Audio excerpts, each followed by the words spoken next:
For more information, please visit us at www.blindcommunitythriftstore.com. Please stay tuned as our broadcast will start soon.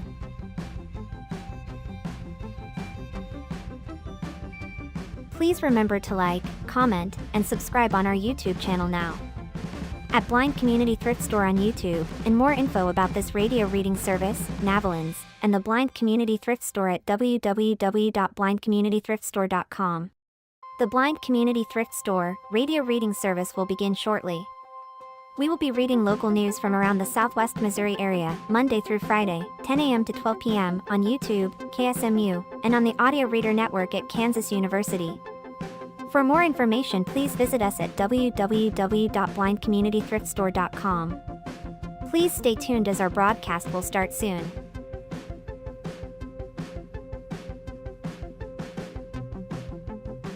Please remember to like, comment, and subscribe on our YouTube channel now.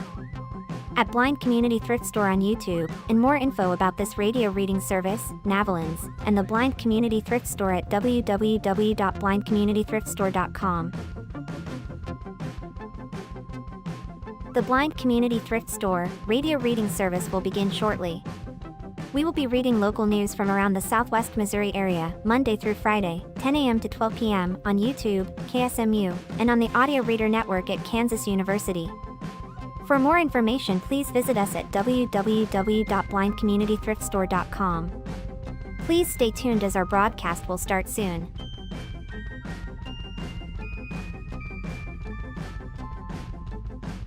Please remember to like, comment, and subscribe on our YouTube channel now.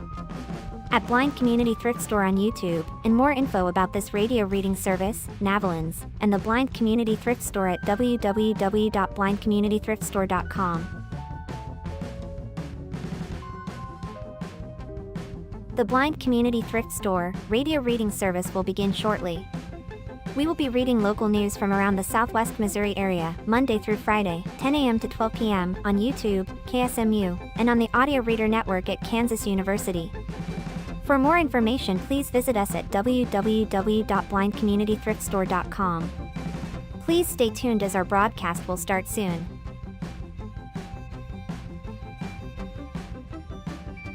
Please remember to like, comment, and subscribe on our YouTube channel now.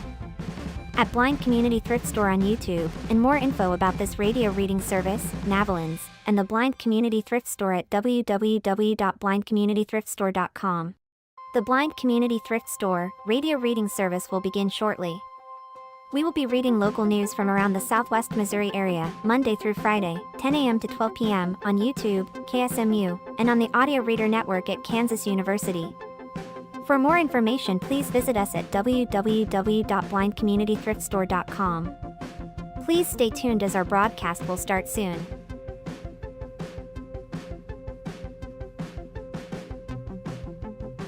Please remember to like, comment, and subscribe on our YouTube channel now.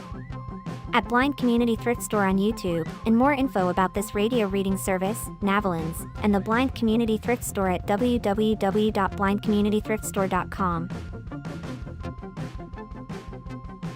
The Blind Community Thrift Store radio reading service will begin shortly. We will be reading local news from around the Southwest Missouri area, Monday through Friday, 10 a.m. to 12 p.m. on YouTube, KSMU, and on the Audio Reader Network. I'm just putting some down here.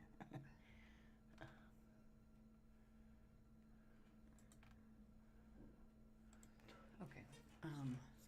Do you want to read this, and then I'll read the first story? Once it's time, once he says go. Like that. This is the first page, whatever. Yeah, that's it.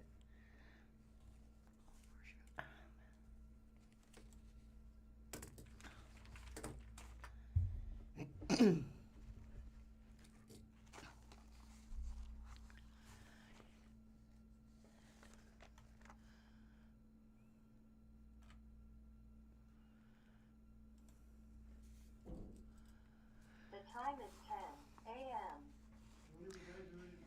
Thank you for tuning in to the Blind Community Thrift Store radio reading service. My name is Sandy, and I'm here with Pat.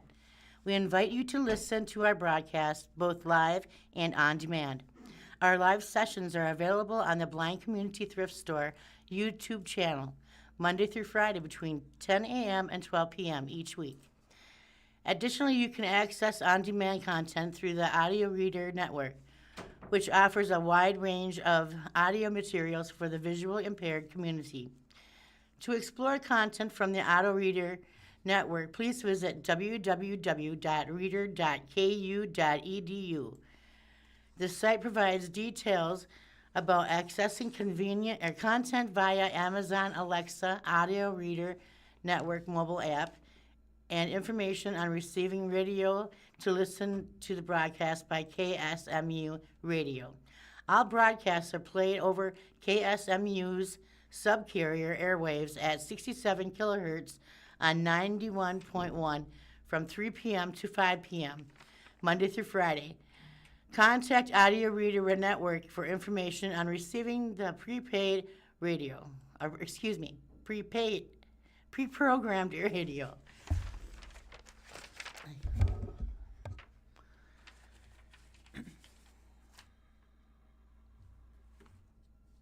Okay, we have our first reading today, if I can find my bookmarks here. We have a Marine, fairly local Marine, allegedly sold secrets to China and received $21,000 cash in a dead drop in Kabul. The judge ruled that Seth Chambers, the suspect, will be kept in detention. He has a wife and 6 children who live in Kabul. His wife was in court Tuesday, and when the judge made his decision, she cried out, "How can they say that about him?" A federal prosecutor called former Marine Seth Chambers, a 2009 graduate of West Plains High School, a traitor for allegedly selling secret national security documents to China. Assistant U.S. Attorney James E. Kelleher on Tuesday morning, March 17th, at the federal courthouse in Springfield, said Chambers received $200,000 in payments, including $21,000 in cash left in a bag near Kabul, where Chambers lives. Kelleher said Chambers, who was working as a U.S. intelligence analyst, used double encryption technology to try to hide his activities, and that the $21,000 payment was a dead drop. A dead drop is where 2 people select a secret location to covertly exchange documents or money without ever meeting face to face. Kelleher says Chambers betrayed his country. He said Chambers sold the same information twice, once to a person in Maryland and once to a Chinese operative. The wife was overcome by the ruling. Federal Magistrate Judge David P. Rush ruled in favor of the government, and Chambers, who has pled not guilty, was held in detention without bond during criminal proceedings. His decision can be appealed. "You pose a danger to this country," Rush told Chambers. As Rush made his ruling, Chambers' wife, seated in the gallery, moaned and cried out, "How can they say that about him?" The couple has 6 children. Chambers sat nearby at a table with his hand cuffed in front of his body. He wore a gray jail uniform. 1 federal guard stood along the wall near him, and a second sat directly behind him. Chambers' attorney had argued in favor of a bond, wanting Chambers to be able to stay home with his family under federal supervision during the criminal proceedings. Chambers went to West Plains High School, was in the Marine Corps from 2011 to 2021, and worked with defense contractors from November 26, 2021 to January 22, 2023. According to the records on file with the Missouri Secretary of State, Chambers created Intelligence Service International in November 2022, stating the company provides security and intelligence support to private and government entities. The address given is Chambers' home in Kabul. FBI agents Jason Collette testified Tuesday that he was assigned to the case in June, but that 1 agent, possibly 2, had been investigating Chambers prior to him being assigned to the case. Collette said he first met and interviewed Chambers in October of 2025 at the Springfield Branson National Airport, and that the interview continued that day at the U.S. Attorney's Office in Western District in Springfield, with Chambers' defense attorney Ian Lewis present. Chambers was charged March 12th. The indictment states Chambers was employed by a U.S. government contractor as an analyst in Erbil, Iraq. He had security clearance that allowed him to view classified material up to the top secret level. In December 2022, according to the indictment, Chambers removed without authorization and retained classified U.S. information, which he copied down, removed from the secure facility, incorporated into a report, and transmitted to Individual 1, an individual located in Maryland, and Individual 2, an individual believed to be in the People's Republic of China. In Tuesday court hearing, Prosecutor Kelleher said that the release of the information could cause serious damage to national security. He also said that part of the information Chambers allegedly sold was fictitious or not true. Was it super or super top secret? Defense attorney Lewis argued that not even the judge knows what the classified information was. I know, classified information, Lewis said. Was it super or super top secret? Was it classified? Lewis said there is top secret as to how to launch missiles. It can also be a secret as to what the troops thinking about the commanding officer. It really goes to what are we talking about.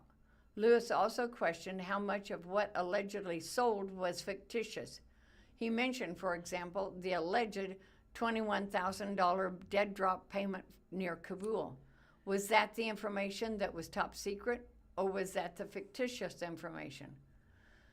Lewis told Magistrate Judge Rush, if you base every detention on over how strong the government thinks its case is, no one would ever get out. Lewis also dismissed the government, pointing out to the court that Chambers still has a LinkedIn account soliciting intelligence work despite being charged with selling classified information. I still have a LinkedIn account that was created 20 years ago, Lewis said. I don't know what it says. Probation officer, a low flight risk, but what does that mean in a case like this? Probation officer Elizabeth Farquhar testified that Chambers had the lowest score of 1 on a federal pretrial risk assessment test. It is a tool used by federal probation officers to evaluate a defendant's likelihood of failing to appear in court, committing new crimes, or violating release conditions. But Kelleher argued that Chambers was a flight risk in part because of his connection to China. Kelleher said Chambers has visited China twice. He has the resources of a nation-state available to him, Kelleher said. Lewis said the low score reflects what is obvious. Chambers has a wife and 6 children, no criminal record, and is not a flight risk. Farquhar acknowledged that the test does not take into account the nature of the alleged crime. Lewis suggested in court that there are electronic measures that can be ordered and put in place to monitor Chambers' use of electronic devices should he be allowed to post bond and remain at home. That's when Kelleher said that monitoring somebody's electronic devices only applies when the electronic devices that the probation and parole officer knows about. Farquhar acknowledged that it occasionally happens that someone charged with child pornography or on parole for that crime obtains a new phone or device unknown to the probation or parole officer and downloads child pornography. Rush explained to Chambers at length why he would remain incarcerated. I do believe that the evidence is strong, the magistrate judge said. How much of the classified information is accurate and how much is fictitious remains to be seen, Rush said. Regardless, Chambers allegedly was willing to sell it to a national antagonist, China. China is an adversary of the United States. I do not think there's any doubt about that. As a Marine, Rush told Chambers he took an oath to protect the Constitution. The magistrate judge said he was also swayed by a lie that Chambers told to the United States probation and parole officer. Chambers said he had no firearms in his house, Rush said, but he has 2 rifles, a fact that was revealed by his wife. Rush said a main reason the question of firearms is asked is that probation and parole officers want to know what threats they might face when visiting the home of someone under supervision. After all that has gone on, Rush told Chambers, you lied about a fact. Chambers, 35, was indicted on 2 counts of willful transmission of national defense information. If convicted, he faces up to 10 years in prison on both counts. This article was submitted by Steve Polkin to the Springfield Daily Citizen, and that was on March the 18th.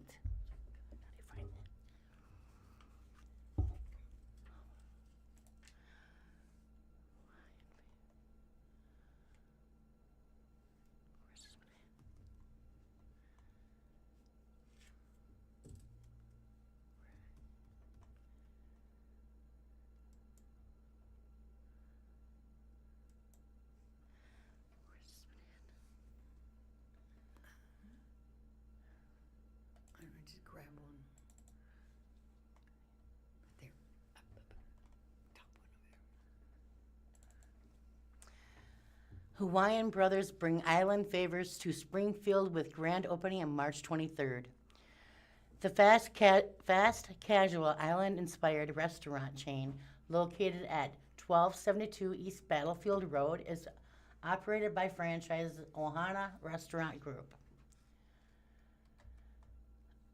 The first Springfield Hawaiian Brothers location is in Battlefield Road. The first Springfield Hawaiian Brothers Island Grill will have a grand opening celebration starting at 11 a.m. on Monday, March 23rd. The fast casual island-inspired restaurant chain located at 1272 East Battlefield Road is operated by franchisee Ohana Restaurant Group. Hawaiian Brothers announced a potential Springfield location as far as back as 2023, according to previous Daily Citizens reporting. Sign up for SG&L Invest in our free business newsletter. Don't miss a single edition. Sign up today. So Hawaiian Brothers is known for its plate lunch, a spin on an island classic that includes chicken or pork with savory sauces, macaroni salad, steamed white rice, vegetables, and there are nearly 100 locations across the 14 U.S. states. The grand opening celebration will award the first 100 customers with a t-shirt and a gift card up to $100 in value. One customer will be selected to win Hawaiian Brothers for a year. Ohana operates 5 Hawaiian Brothers restaurants with the number 6 and 7 underway. According to the previous Daily Citizens reporting, the franchisee's footprint extends to Kansas, Arkansas, Oklahoma, and Missouri. Ohana has the franchise rights to Southwest Missouri up to the middle of the state. The franchisees are also working towards putting a restaurant in Joplin.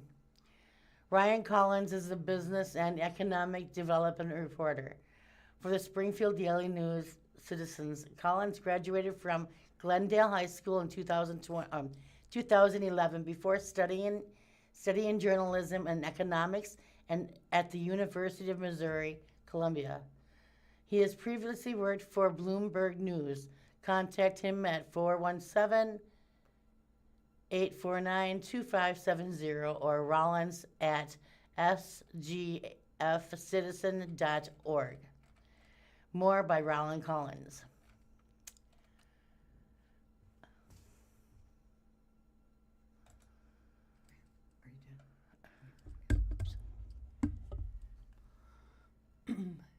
Who is up for election in Ozark, Republic, and Nixa on April the 7th?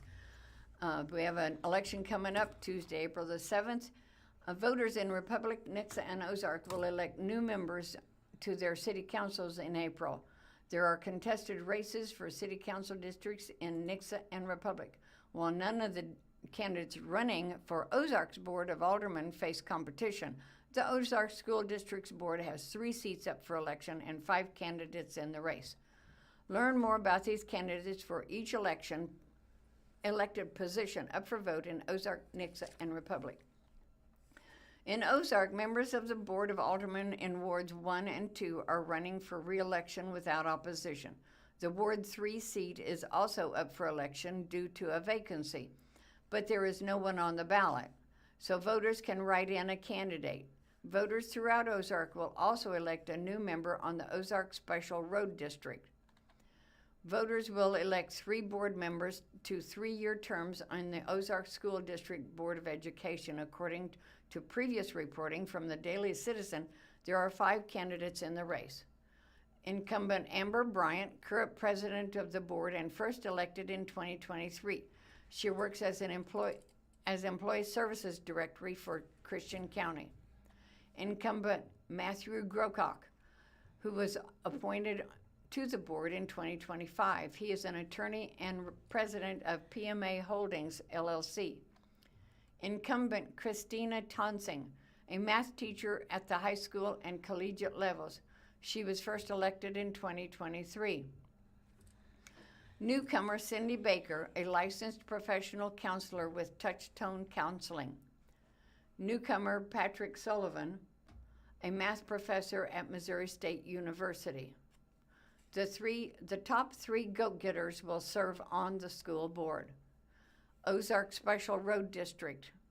This Ozark Special Road District maintains over 100 miles of road in unincorporated Christian County around the Ozark area. Christian County Clerk Paula Brumfield confirmed that both OSRD candidates for the April 7 election previously served on the commission. Scott Ballou served 3 terms on the OSRD Commission from 2012 to 2021. Michael Bloom served 1 term on the OSRD Commission from 2019 to 2022. Board of Aldermen. Jerry Montgomery is running uncontested for the seat Alderman Dave Snyder will vacate in April. After serving 2 terms, Snyder announced he would not seek re-election. Board of Aldermen, Ward 2. Alderman Bruce Galloway is running uncontested for the re-election.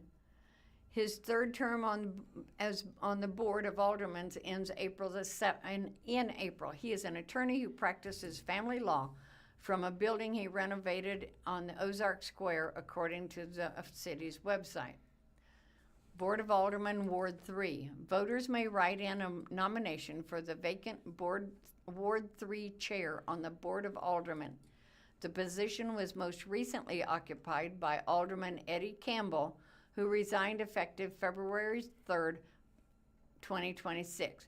Ozark City Clerk Chandra Hodges stated in an email to the Daily Citizen. The deadline for candidates to file on the April 7th election was December 30th, 2025. The qualified candidate with the highest number of write-in votes will win. If a write-in does not occur, Mayor Don Currence will appoint someone to fill the vacancy. Now on to Nixa. Nixa's mayor is running for re-election with no other candidates competing. There are competitive races in City Council Districts 1 and 3. District 1 Council Member Jay Ortiz, appointed by the mayor, is running for re-election with 2 other candidates, while a longtime member of the Nixa School Board is challenging 5th term District 3 Council Member Darlene Graham. Mayor Chad Giddens is running unopposed for re-election. Giddens was elected in April 2023. He previously served in Nixa's Planning and Zoning Commission and City Council. City Council District 1, Jay Ortiz, owner of the Eagle Pride Automotive and secretary for the Nixa Area Chamber of Commerce Board of Directors, is running for re-election. Mayor Giddens appointed Ortiz to the City Council in August of 2025, according to previous reporting from the Daily Citizen. Nathaniel Daly is a children's pastor, veteran, and former Nixa city employee. He told the Daily Citizen he has called Nixa home for 25 years. Robert Jones is a member of the Wicklow Homeowners Association Board and a Nixa resident for 9 years. He told the Daily Citizen that he owns a business and was previously mechanic in Kraft Heinz for many years. City Council District 3. Darlene Graham is running for re-election at the District 3 seat. Her fifth term on City Council will end in April. She is a retired high school teacher for 25 years and mother of 4, according to city website. Linda Doherty is stepping back from the Nixa School Board, where she served for 18 years, to run for City Council. She is the Chief Operating Officer for the Academy of Hair Design. In Fremont Hills, Mayor Luke Davis and aldermen from each of Fremont Hills' 3 wards are running for re-election uncontested. Mayor Luke Davis has lived in Fremont Hills since 2009 and previously served 3 terms as a Ward 2 council member and president of the board. Damon Mills, Ward 1, is an IT professional at the Missouri Eye Institute. John McKinney, Ward 2, owns GLS, Grow Lead Serve Insurance Group and Master Planned Properties, a real estate investing company. Matt Madura, Ward 3, owns American Family Insurance Agency. In Republic, each of the City Council wards has a member up for re-election. Incumbent Ward 3 Council member Brian Fields is challenged by a candidate who ran against him for the same seat in 2025. City Council Ward 1, Justin Shaw is running uncontested for re-election. He is the operations manager for Double S Transportation in Springfield and volunteers with Republic groups like Rooting Republic and Little Free Libraries, according to city website. City Council Ward 2, Darren Campbell is running uncontested for re-election. He is a former firefighter and member of Republic's Planning and Zoning Commission and leader at BWI Sanitation, according to the city's website. Justin Snyder is this is for Ward 3. Justin Snyder is a software engineer at Jack Henry and Associates and a veteran who lives in Republic most of his life, according to the website. He previously ran for Ward 3 seats in 2024 and 2025. Brian Fields is running for re-election to the Ward 3 seat. He began serving in the military after graduating from Republic High School in 1998 and has opened multiple businesses, according to the City of Republic's website.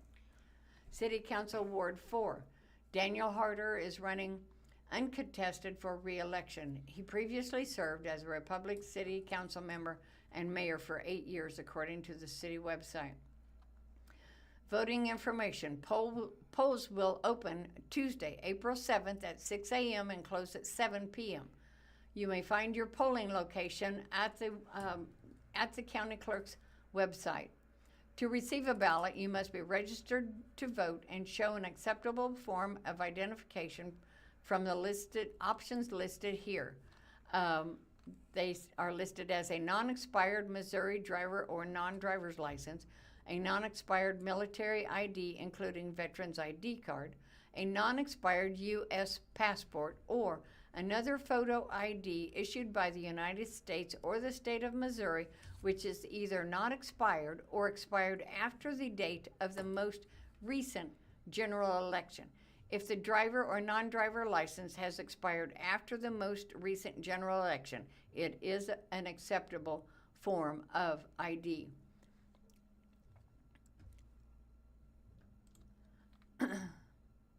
The deadline to register has passed. You can check your voter registration at the same link used to search for polling locations.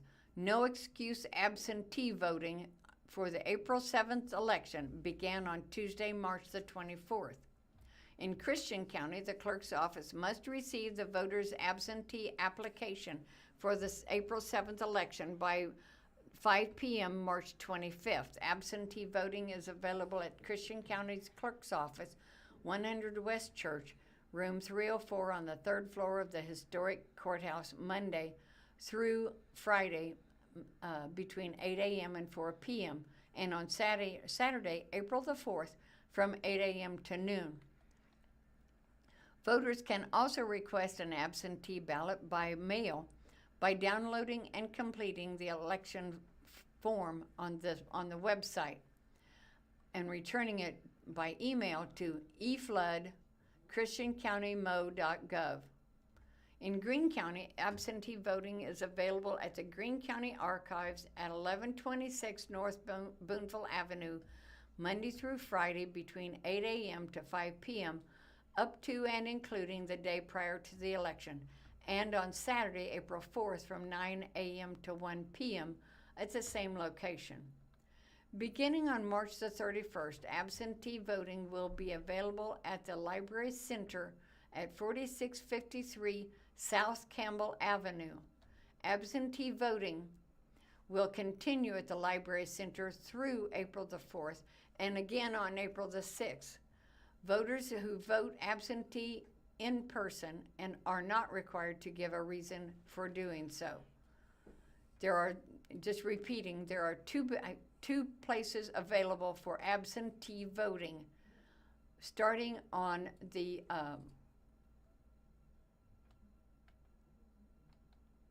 one began on April 25th, and that is at the Greene County at the Archives at 1126 North Boonville.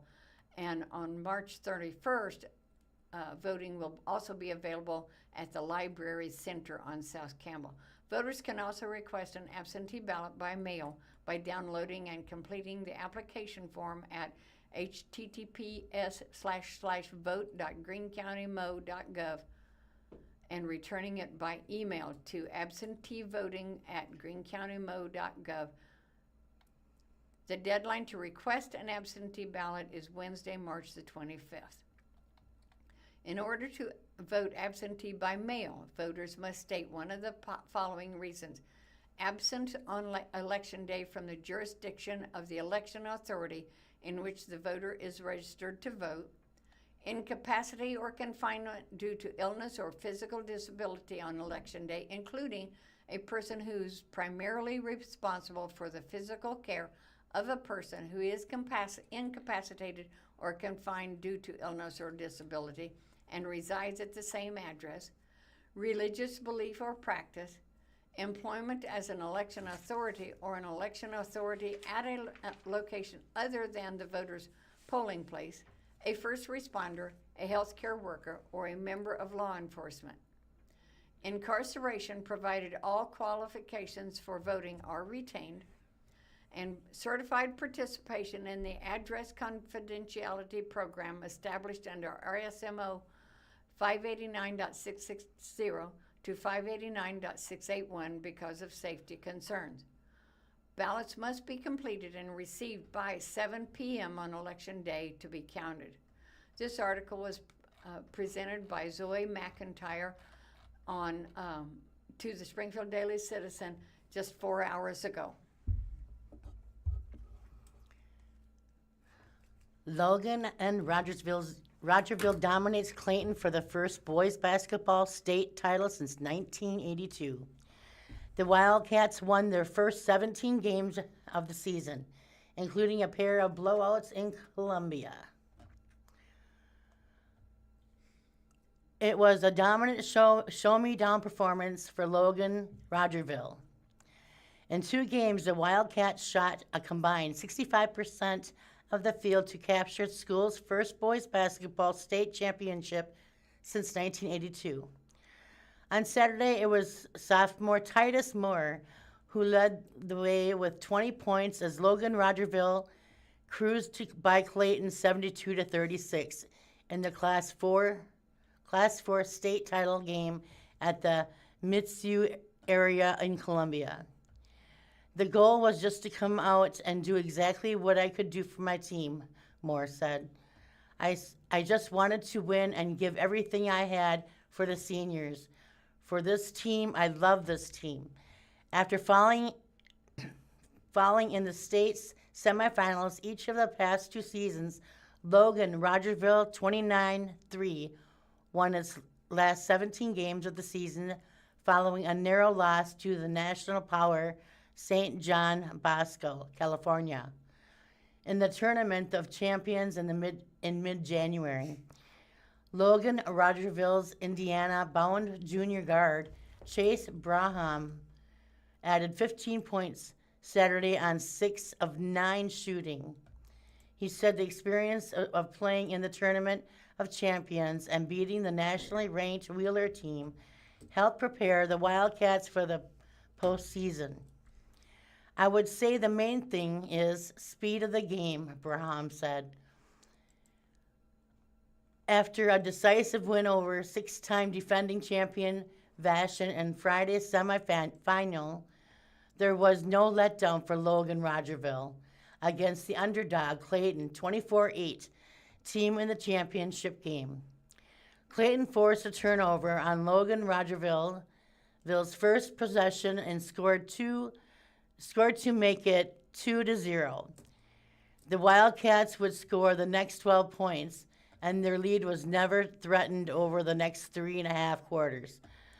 Logan Rogersville took a 42-21 lead into the halftime and continued to pull away from the Greyhounds in the third quarter. Clayton didn't get its first points of the second half until more than 5 minutes into the third quarter. Logan Rogersville's lead ballooned to 59-29 on the Cade Studerfant three-pointer to beat the buzzer at the end of the quarter, triggering a running clock to start the fourth quarter. Logan Rogersville's head coach, John Schaefer, got choked up after the game talking about his team and what the win means for the group. This one means a lot because the guys are pretty special, Schaefer said. They feel more probably like sons better than I'm older. Schaefer said Logan's Rogersville has been building a culture in its boys basketball program over the last few years, and it was special to see the year's team reach the pinnacle. It is a bit fraternity, and that's what creates the program, Schaefer said. But ROG has always had a nice tradition of basketball, and so we're just trying to keep it going. Sharpshooter Sutton Shook added 16 points for Logan Rogersville on Sunday.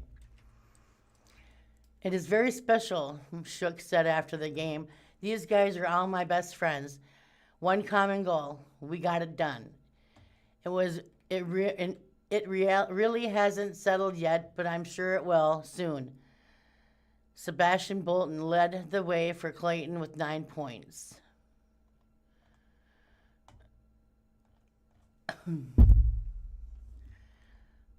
And that's the end of that story.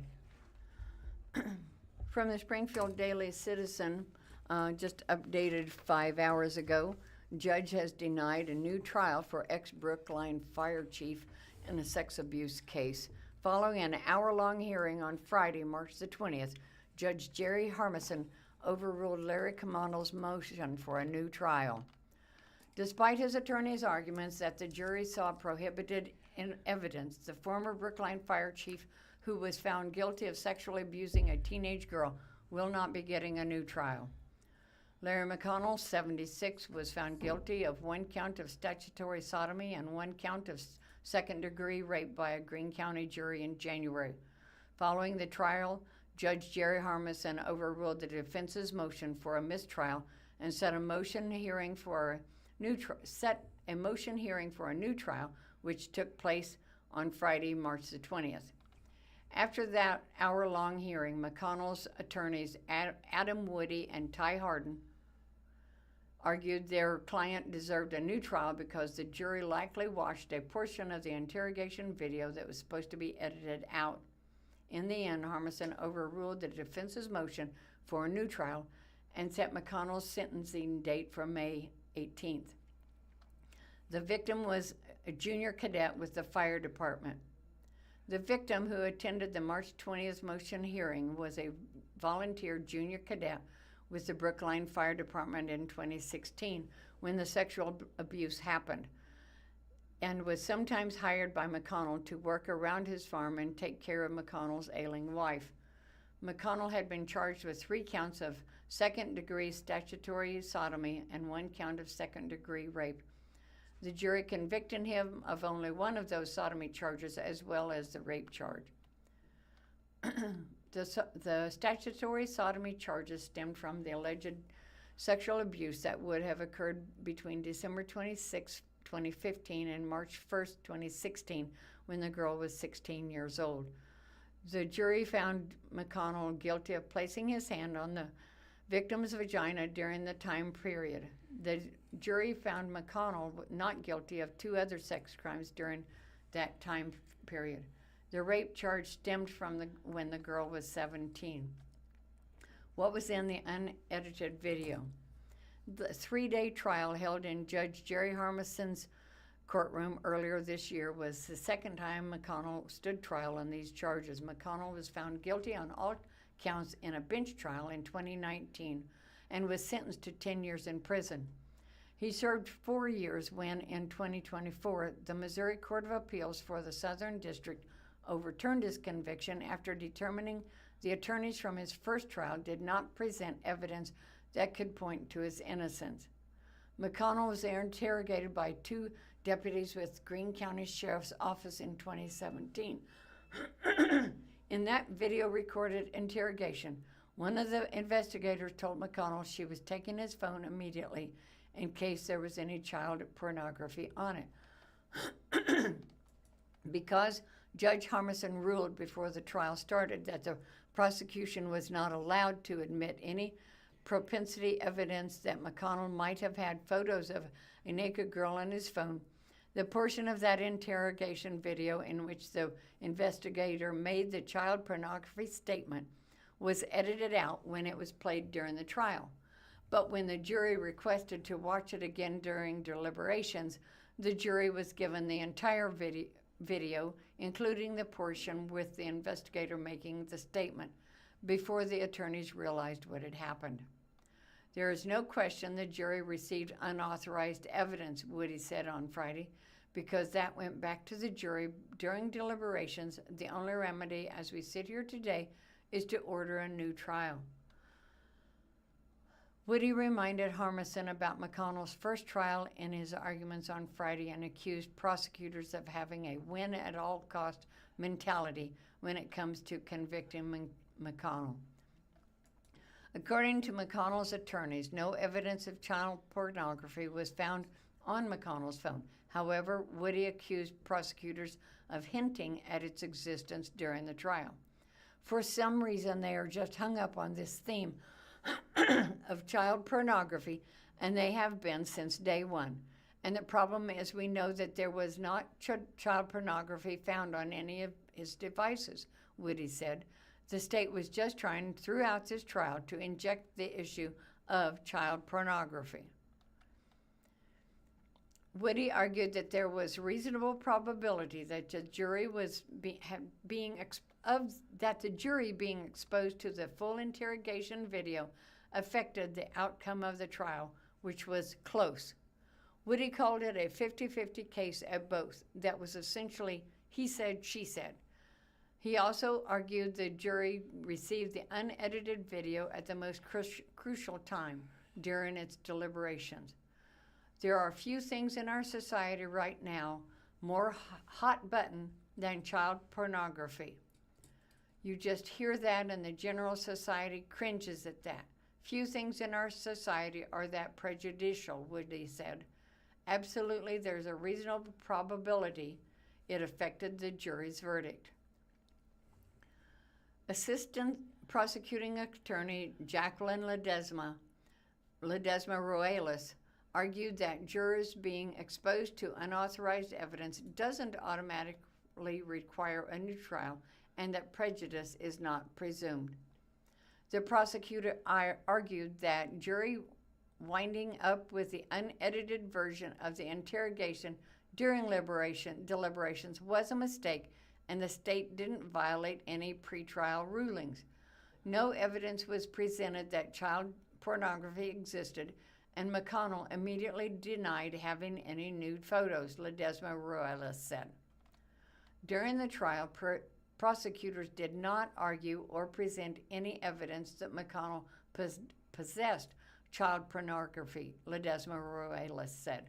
She reminded the judge that as soon as the attorneys realized what happened during jury deliberations, the prosecutors immediately proposed a curative instruction that the parties could stipulate to inform the jury that no child pornography was found on McConnell's phone. But McConnell's defense team rejected this curative instruction. At the conclusion of Friday's hearing, Harmison spent several minutes explaining his decision. The court finds that the state did not deliberately fail to fully edit Exhibit 19, the interrogation video, before it was sent to the deliberation room. All indications affirm that it was an honest mistake, Harmison said. The video segment does not improperly suggest propensity evidence because the detective only mentions the possibility of photos from the complaining witnesses, the victim, and not other females. Harmison said he found the inadvertent video segment did not play a decisive role in the jury's finding of guilt, especially in light of the weight of evidence against the defendant. Consequently, the defendant was not prejudiced by the lack of complete editing of the state's Exhibit 19 sent to the deliberation room, Harmison continued.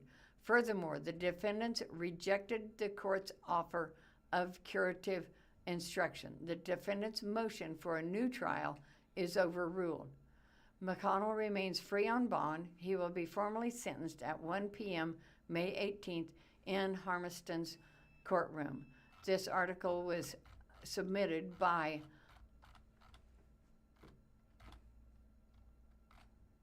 Jackie Raywald, and that was just 5 hours ago today.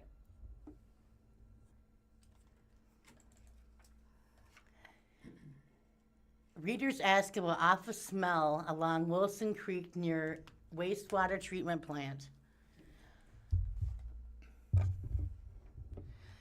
Answer, men. Did something die in the creek under James River Freeway, or is it Wilson Creek's dead? The stench that emanates from the creek, both when driving by on West Sunshine Street and on the James River Freeway, can cause one to gag. It has made me dry heave more than once. The smell takes me back to the 70s when it would smell so bad in the summer of Tracy King of Springfield. Tracy emailed me on Friday, February 27th. A week later, March 6th, I walked the trail along Wilson Creek, just south of the city's southwest wastewater treatment plant. I tilted my nose to the breeze and detected no awful smell. It was pleasant to walk down the West Republic Road and back. The Southwest Wastewater Treatment Plant is a workhorse. The average daily flow through the plant is 35 million gallons. It is the largest of the two city wastewater treatment plants. The treated and purified wastewater discharges into Wilson's Creek, which flows into the James River, which flows into the Table Rock Lake. Your email, Tracy, is the second time in the past several months that I've heard from a reader about god-awful smell along Wilson's Creek near the treatment plant.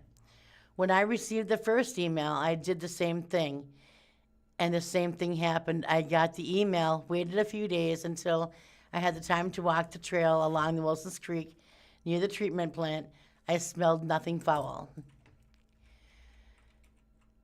It smells very much like cow poop or chicken poop. Obviously, my response to these smell alerts need to change. The next time I get a similar report, perhaps I should drop what I'm doing and hustle over there. Not that I want to gag, but it's the least I could do then confirm that I have smelt it too. But that's assuming I get the email from the reader the same day the reader has the unpleasant experience. I encountered someone else on the trail March 6th. Perhaps I thought she walks here often and has smelled whatever it has made you dry heave, Tracy.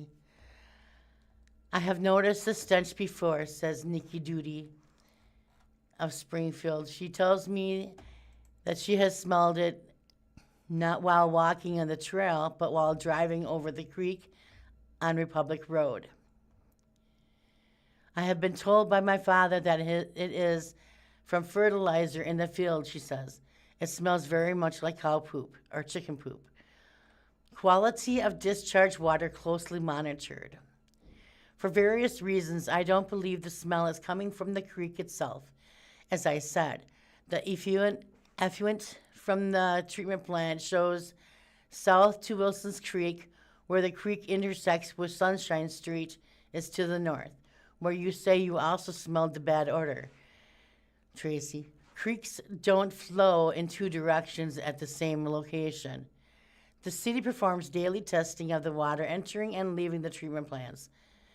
City spokesman Mara Holtz said via email, the treated water must meet strict standards set by the state permits.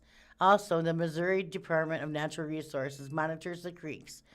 Christopher Miller with the DNR in Springfield confirmed that the treatment plant is meeting water purity standards. I asked him to go back 2 years to check for the possible violations, and he did, and he found none. The city takes its own monthly water samples from the creek, tests them, and sends results to the Department of Natural Resources. So maybe the smell is coming from fertilizer being applied to nearby fields. That would make sense. That's why the stench is so intermittent. Now you smell it, and now you don't.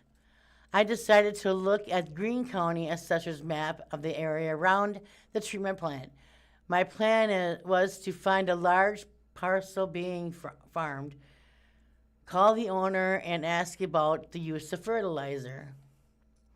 I was surprised to discover that the city is a major property owner and around the treatment plant. It's owns some 1,200 acres there. Nearby vacant fields are city-owned, not farmer-owned. So I called the city and spoke to Holt. Wilson's Creek is not being polluted. First, Holt says the smell is not coming from the creek, and the creek is not polluted. In fact, the opposite is true. The operators of the treatment plant have done a remarkable job keeping it clean, and she says, the only odor is not to be believed to be coming from the creek itself, but rather from normal operations of the plant under certain circumstances. Certain conditions, Holt told me. Some level of odor is normal part of wastewater treatment. The city owns land around near the plant to create a buffer, so smells usually fade before reaching nearby areas, but there are times when odors are stronger and can travel farther than usual. How noticeable is the smell, and it can depend on things like weather, especially wind, humidity, as well as what is coming into the plant at the time. In addition to what flows through the sewer system, the facility accepts some waste delivered by truck, certain types, particularly from agricultural or food processing sources, can have stronger odor. When the few of these factors line up, the smell can be more noticeable. There have been some recent days where they have been stronger, Holt said. The team is working on ways to improve this by talking with haulers about a potential pre-treating some materials before the transport to help reduce odors. Is the city spreading biosolids on nearby fields? No, Holt said. The city is not spreading biosolids on nearby fields. Also, she said, biosolids don't smell like human waste. Biosolids are a product by the wastewater treatment plant process. By the end of its process, the resulting biosolids are composed primarily of stabilized organic material, and that the microorganisms used during the treatment rather than raw human waste, Holt said. To answer my question, she said, she consulted with Brian Worth, Environmental Services Superintendent of Clean Water Services. Biosolids created meet EPA requirements designed to significantly reduce pathogens and minimize odors and attractions to pests. The city does not typically apply biosolids to city-owned property or land immediately surrounding the treatment plant, she said. The biosolids are land applied and permitted on agricultural sites outside the city limits in coordination with the landowners and in accordance with regulatory requirements. Based on our observations, we do not believe biosolids are a significant source of the odors reported by residents, she said. While biosolids do not have a noticeable smell, it is typically mild and earthy, similar to compost, and not generally overpowering. At this time, we believe more significant contributors may include the hauled waste and, to a lesser extent, the early stages of treatment.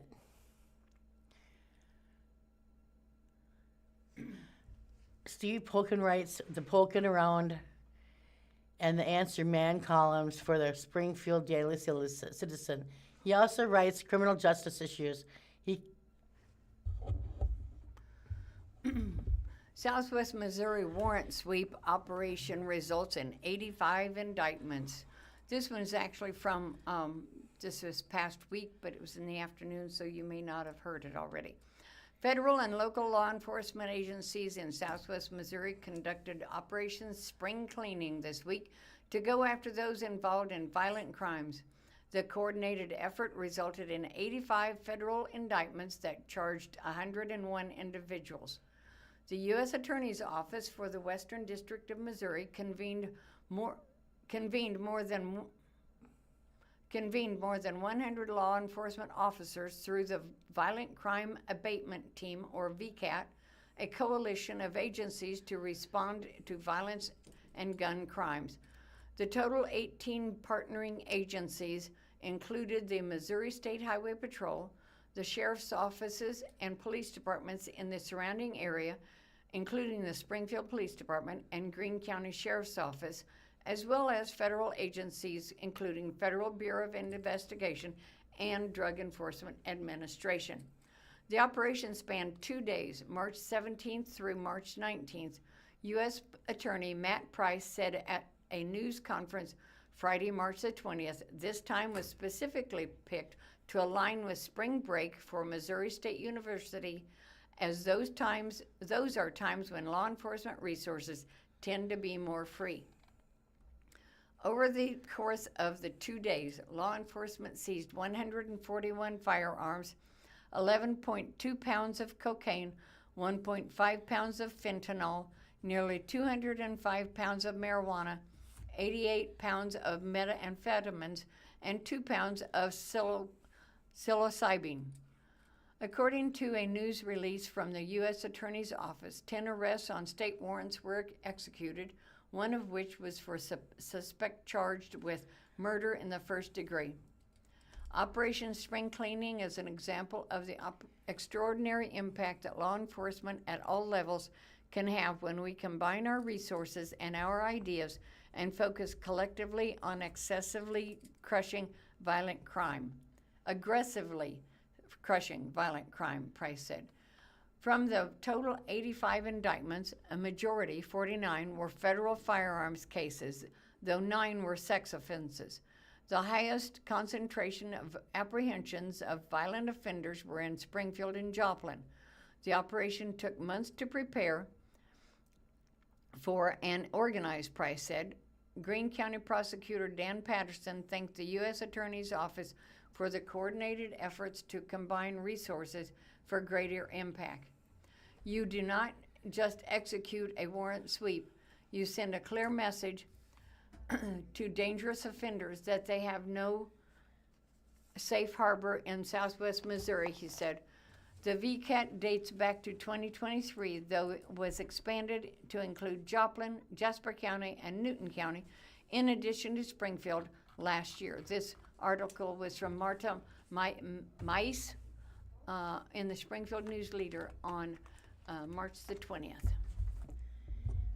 We are currently broadcasting live from the Blind Community Thrift Store, situated at 2713 North Kansas Expressway in Springfield, Missouri.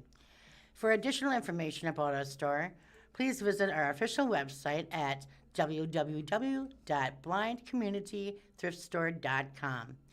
To explore more of our video content, including movie reviews with Matt and Meredith, adaptive technology training videos, and other informative material, please visit our YouTube channel by searching for the Blind Community Thrift Store.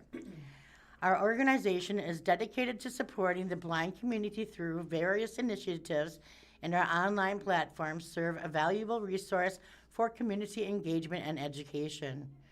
We are broadcasting live from the Blind Community Thrift Store in Springfield, Missouri, located at 2713 North Kansas Expressway. Find amazing deals on Monday. And a few articles out of the Ozark First publication. This one from March 22nd. Springfield company sued after worker alleges 700 pounds of doors fell on him. A Greene County man has sued Springfield Building Materials Company, alleging he was seriously hurt when hundreds of pounds of doors fell on him during a warehouse loading operation.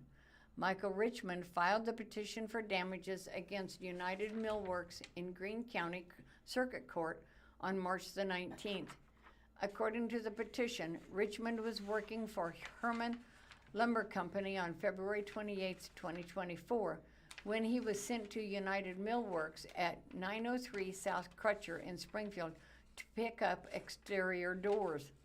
The lawsuit says Richmond and a coworker checked in with an employee or manager who directed them to retrieve doors from a rack, load them for transport. The petition alleges a United Millworks employee used a forklift to position a door rack. While Richmond was removing the doors, the rack became unstable. The suit claims the employee or manager then directed Richmond to get inside the rack to counterbalance the load. During that operation, the lawsuit alleges the forklift forks dropped or hit the truck bumper, causing the rack to shift and flip vertically. Multiple doors weighing about 700 pounds then fell and struck Richmond and pinned him, according to the petition. Richmond alleges he suffered serious injuries to his head, neck, shoulders, and back.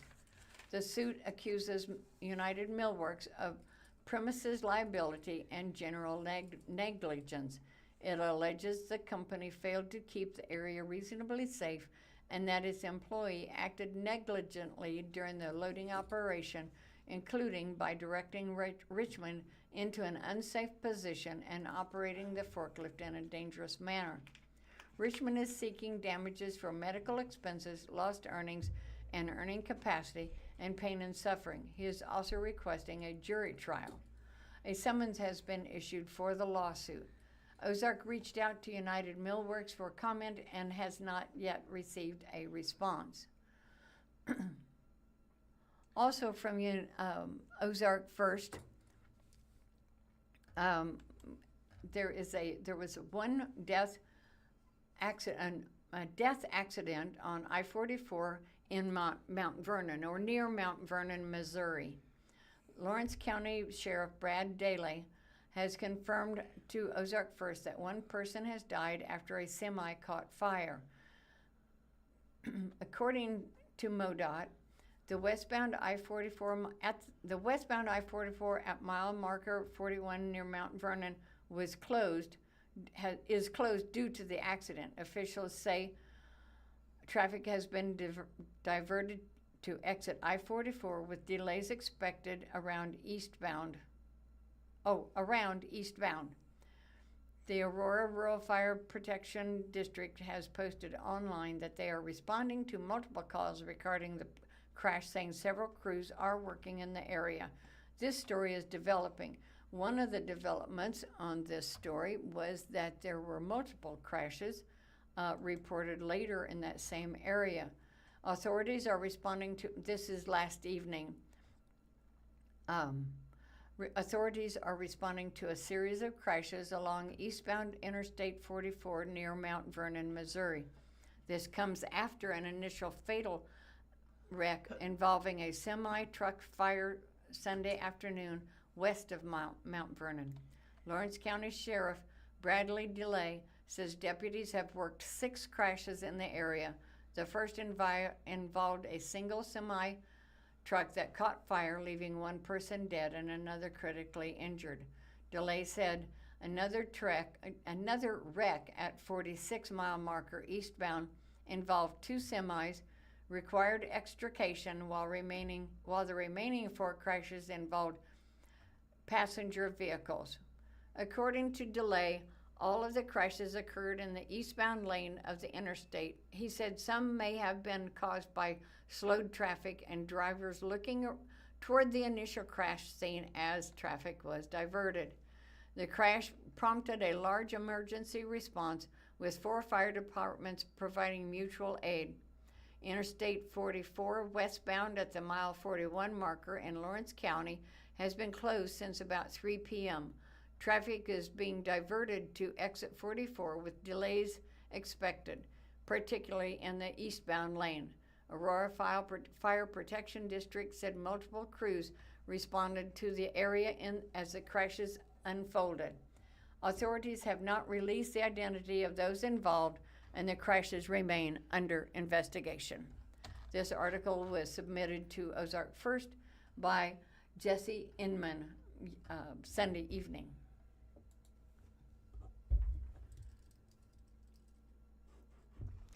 Springfield health inspector finds mouse feces, chef not washing his hands. Springfield Greene County Health Department inspectors found a chef not washing their hands between tasks and mouse feces in the storage area during this week's restaurant inspections. Ohana Japanese Steakhouse, 310 West Battlefield Road.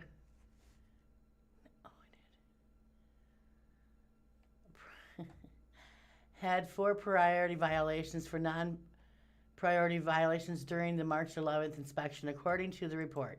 Among the priority violations, we were having spicy mayo stored at room temperature and the sushi chef not washing his hands in between tasks. All priority violations were corrected. Inspectors were found mouse feces in the dry food storage area and by the water heater, which is non-priority violation. Issues found during the inspections fall into either priority or non-priority violations. Priority violations impact the safety of the food, such as cross-contamination between raw and ready-to-eat foods, improper food temperature, and or poor personal hygiene.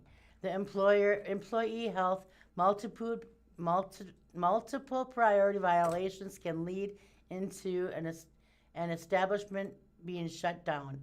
Non-priority violations alone do not directly affect the food safety, such as dirty floors, sticky tabletops, or outside trash cans not being covered.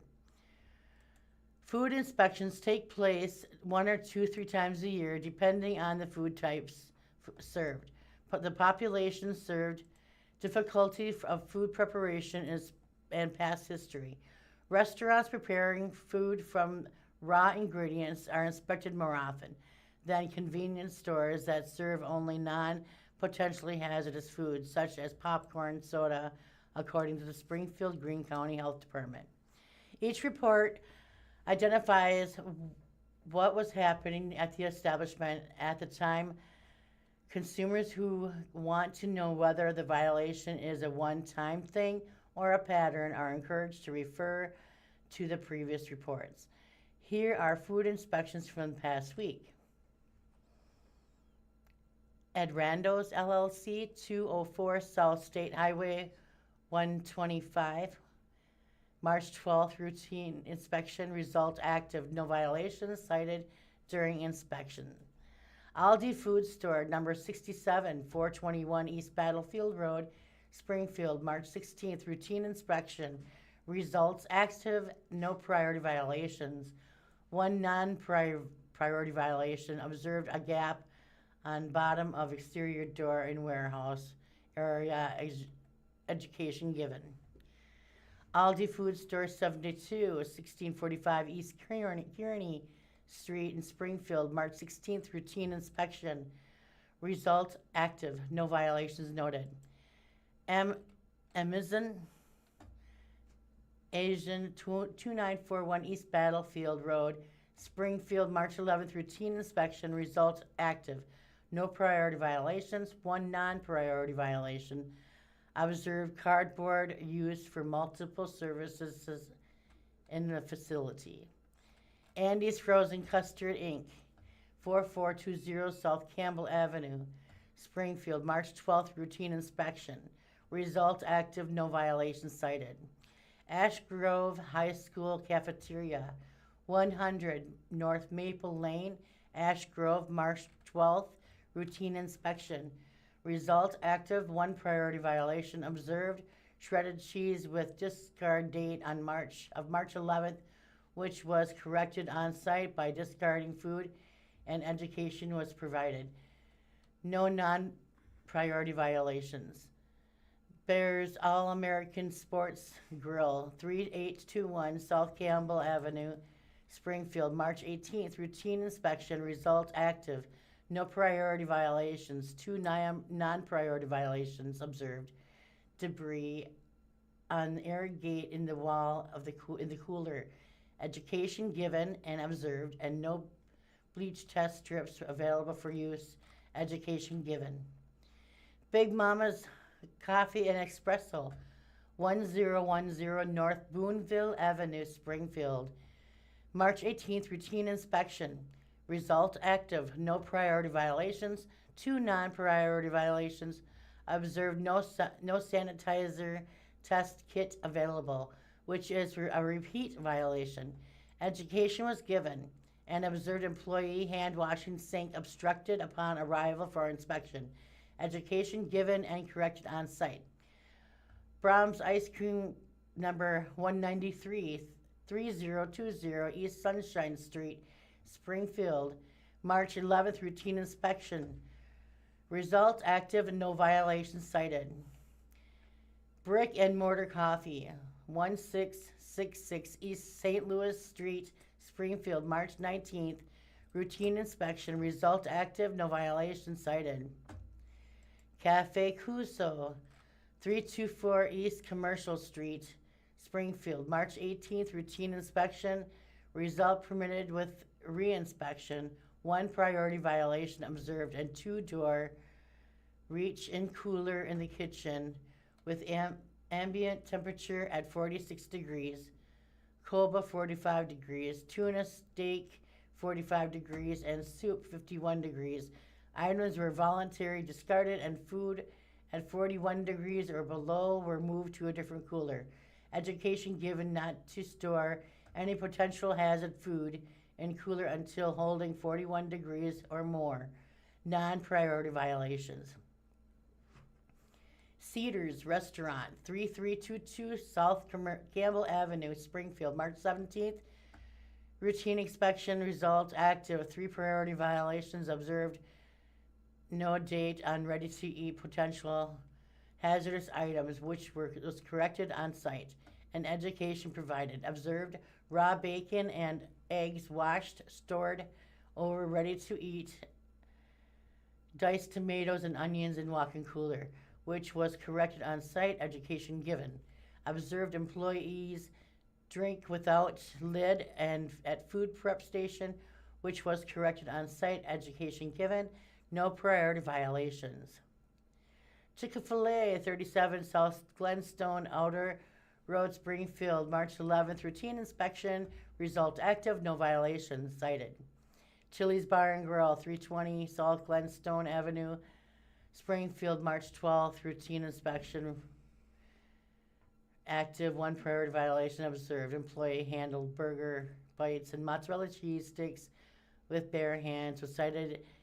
Was corrected and discarding contaminated food. Employee washing hands and putting gloves on.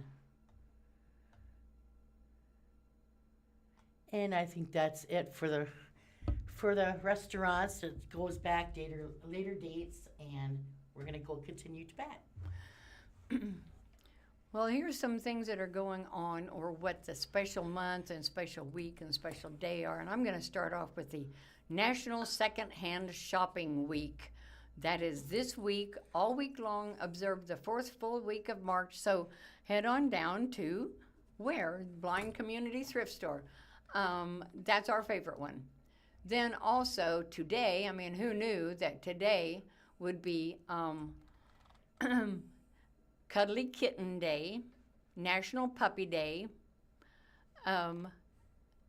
Near Miss Day, and OK Day. I think it's sort of an okay day to have a near miss on a puppy and a kitty. So the Cuddly Kitten Day. Kittens are social animals and enjoy company of humans, which makes Cuddly Kitten Day a perfect holiday because on it we give kittens extra cuddles and love. Today people cuddle and play with their own kittens as well as the kittens of others. Those cuddly kittens can be shown love in other ways as well by giving treats and new toys. The Puppy Day, National Puppy Day, is observed by celebrating puppies for all the joy they bring to our lives. It's also a day for saving orphaned puppies around the world by encouraging pet adoption, a day for educating the public about the problems of puppy mills, and a day to work to get puppies out of pet stores.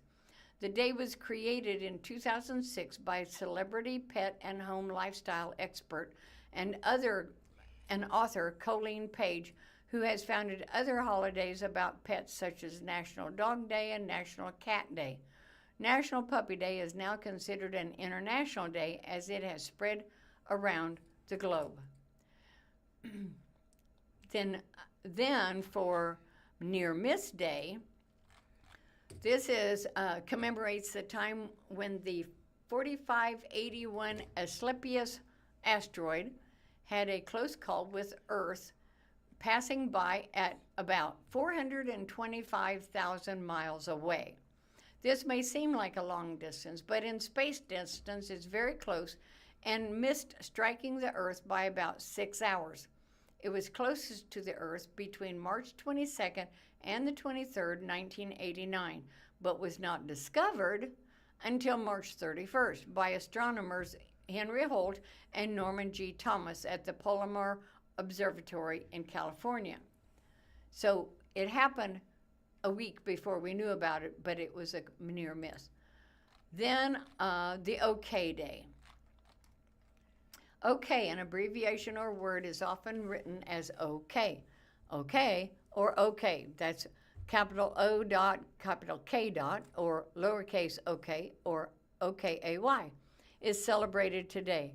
It is a frequently used word, and it is very versatile, being used in many parts of speech.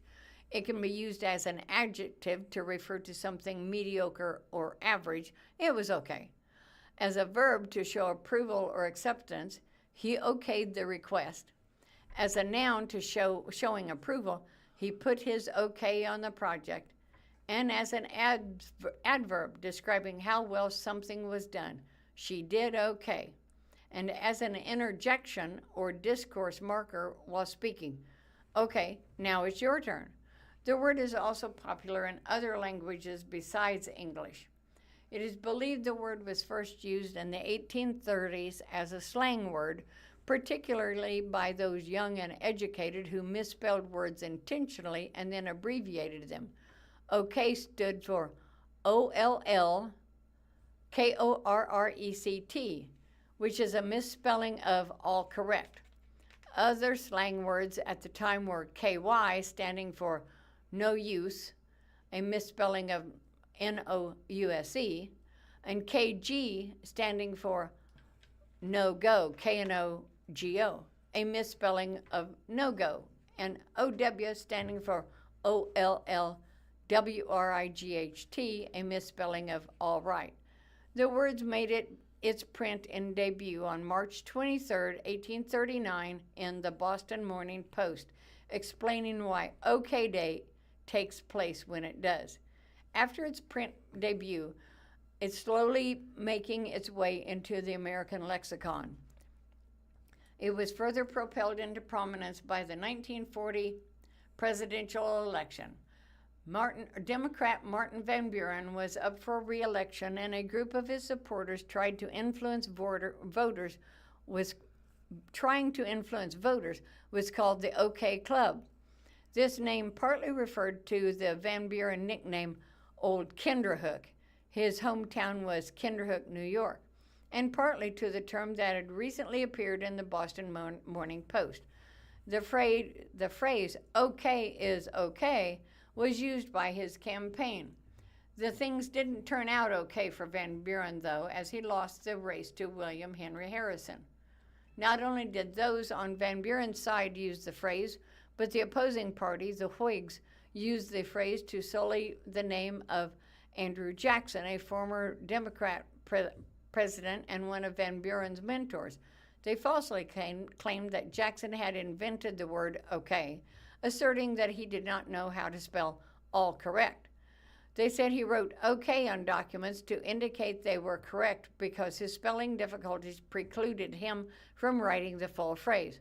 Although this was completely fabricated, the idea stuck and documents began being signed in such a way over the next few decades. The word also began being used as telegraph messages, but was rarely used by prominent authors. Alan Walker Reed, an American linguist, researched the story behind the word, dismissing other rumors how it started, and grounding the word's history in the 1839 article in the Boston Morning Post. Some other theories of its origin have been pointed to Greek, Scottish, Wolof, Meningo, and Choctaw words that expressed agreement. For example, the Choctaw word okay means it is so. And how to celebrate today? Celebrate the day by using the word okay as much as possible, okay? You can even use phrases that are similar to it, such as okie dokie.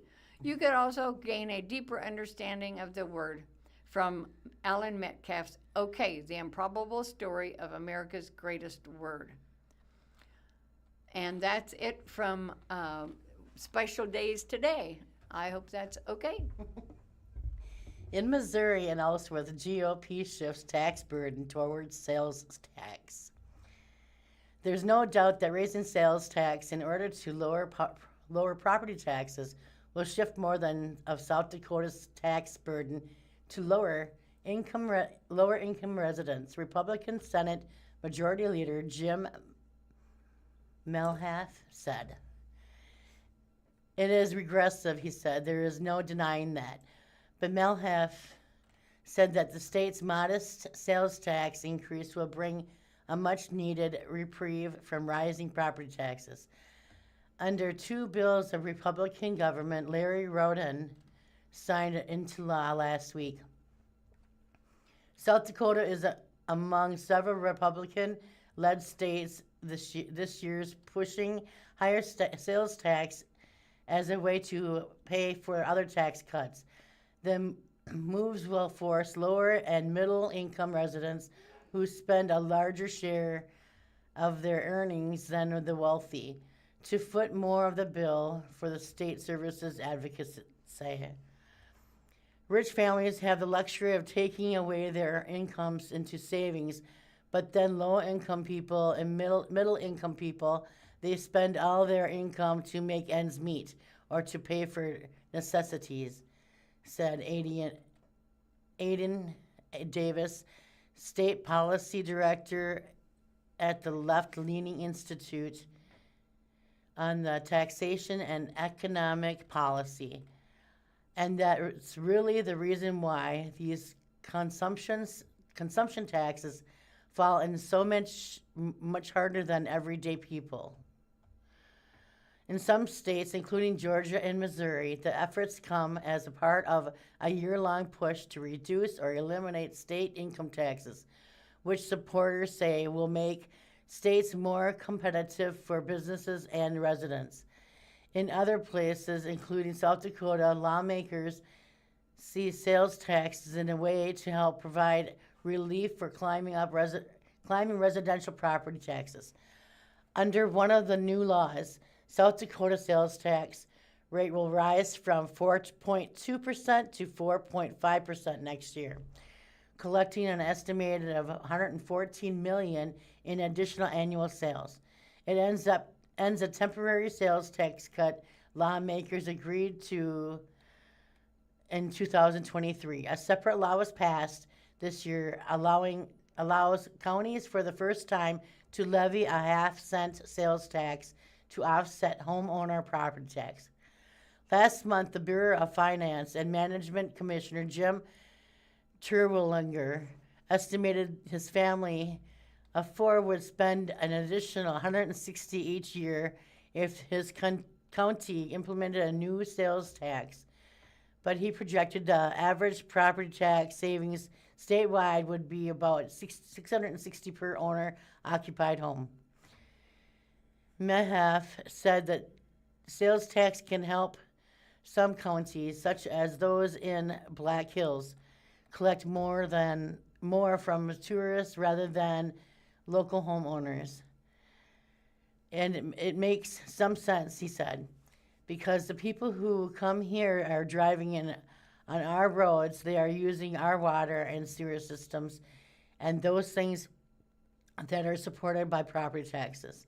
But he does worry that some counties could make the advantage of the new provision, raising sales tax even if the homeowners don't need significant property tax relief. It depends on how you look at it, he said. People who are coming here from Montana visiting Mount Rushmore, they might say, hey, why are we paying your property taxes?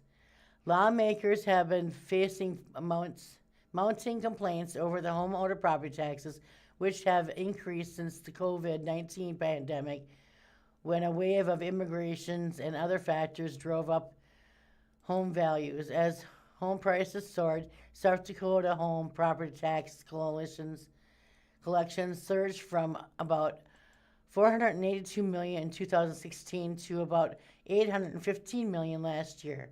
According to the State Revenue Department, Melhaf noted the state, which has no income tax, currently touts one of the lowest sales tax rates in the county. While South Dakota is outright raising sales tax, our Republican-led states are looking into to broaden what categories of goods and services are taxed. But progressives worry that these moves could increase the burden on lower income residents to fund schools, transportation, and other state services.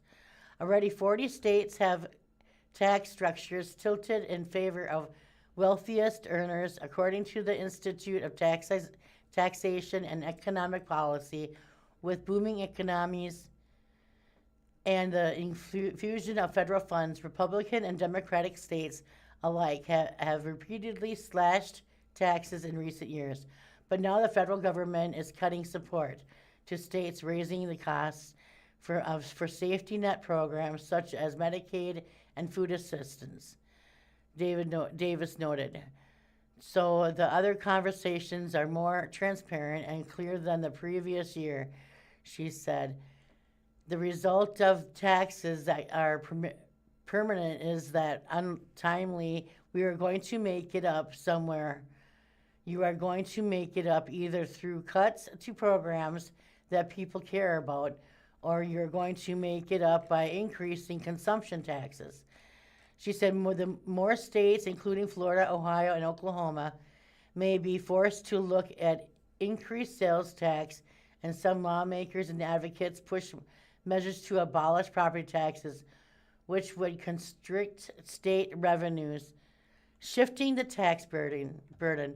Last week, the Missouri House approved a ballot measure that would ask voters in November if they want to replace the income tax and give lawmakers a broad authority to expand sales tax, while other states' income taxes provide about 65% of Missouri general revenue. Republicans have framed it as an unfair tax that undermines economic growth by taxing productivity and creativity. Republican government Mike Kehoe has said he wants to phase out the individual income tax to better compete with Florida, Texas, and other states without income taxes. He proposes a constitutional amendment which passed the House and on a nearly party line vote. We will now go to the Senate for consideration. Lawmakers would have 3 years to expand the sales tax to currently untaxed services and end sales tax exemptions to raise enough revenue to replace the income tax without having to seek another statewide vote. Ella Tespeles, I'm not sure about the last name, Director of State Budget and Fiscal Policy at the State Show Me Institute, a Missouri free market think tank, said eliminating the income tax would help the state compete for residents and businesses while also providing lawmakers an opportunity to scrutinize state spending. Missouri's budget has nearly doubled since 2019, from about $28 billion in a fiscal year 2019 to about $55 billion proposed for the upcoming fiscal year. To Sapels, and Missouri loses hundreds of millions of taxes and annual sales tax exemptions. Among the dozens of exemptions, the state currently does not have prescription drugs, agricultural supplies, and digital goods such as e-books. Expanding sales tax to services could have a mixed effect of effects. Taxing child care, for instance, would prove regressive, hitting working parents, but taxing financial services would likely affect those earning more. You can look at all different things that are not related or not taxed by today in terms of goods or services. They are not consumed evenly across the income distribution, he said. So it really just depends on what all gets included. Democratic lawmakers argue that eliminating tax income would lead to a massive cuts in services like public schools, while shifting the tax burden into the working poor. In the imposing of the bill on the floor last week, State Representative Yolanda Young, a Democrat, said haircuts and plumbing services are among those likely to be taxed if there is a measure passed at the ballot box. If the income tax disappears, the burden will not disappear with it. The burden shifts to you, Young said, framing the argument. In some states, lawmakers have been explicit about increasing sales tax to pay for other cuts. In other states, opponents worry about cutting property tax or income tax means lawmakers will have to rise sales tax later to funds state tax or state services. In Georgia, Republican government Brian Kemp proposed cutting the personal and corporate income tax rate from 5.19% to 4.99%. If enacted, the change is expected to cost about $750 million per year, funded with a reserve state fund and end to certain tax exemptions. But tax cut proposal from other lawmakers could create billions in the future. State deficits, said Daniel Canso, Vice President of Public Policy at the Georgia Budget and Policy Institute, left a leaning think tank in Atlanta. I think if they directly said, we want to replace income taxes with sales tax, it would be hugely unpopular. And that's why they basically just said, trust us, we'll find a way to pay for this later, Canso said. Georgia Republicans have framed the tax cut push as a way to address growing affordability concerns. Republican State Senator Blake Tillery has proposed more aggressive tax cut legislation that would waive income taxes for all Georgians on the first $50,000 per year individual and $100,000 for married couples. He says that would eliminate state income taxes for nearly 2/3 of Georgians as the Republicans phase out the income tax altogether. With no statewide property tax, Tillery said income tax cuts are the state's best option to help families afford a rising cost of groceries and gas and other necessities. Tillery said that the tax cut wouldn't require a sales tax hike because it would be funded by eliminating special interest tax exemptions, including the controversial sales tax exemption for the state booming data center industry. He said his bill, which has passed the upper chamber last month, asked lawmakers to prioritize people over corporations. If you buy a laptop for your child to go to the University of Georgia, you pay a sales tax, he said. But if you buy a $15 million worth of computers because you are building a data center, you pay no sales tax at all. That's not helping anybody in Fulton County pay for childcare. State Senator Harold Jones II, the Chamber's Democratic leader, said he expects the governor's tax plan to find bipartisan support this year, but he said the legislative proposal cut too far into the state revenues. You have to make that up through sales tax. You are not going to grow yourself out of that, he said. He said the state could provide more targeted relief to taxpayers through plans like bipartisan legislative proposal to exempt feminine hygiene products, diapers, and baby formula from sales tax. We weren't able to get even a hearing on that, he said. So when they start talking about actually trying to help the middle class, it is not really a serious argument. State Care reporter Kevin Harley. This story was originally produced by State Line, which is a part of State Newsroom, a nonprofit network supported by grants and a coalition of donors as a 501c. Now for history in today, in 1957, on the top of the list is, on this day in 1957, the last of the U.S. Army's combat pigeons were retired. Trained pigeons had served during wartime for more than 50 years, traveling hundreds or even thousands of miles to deliver messages.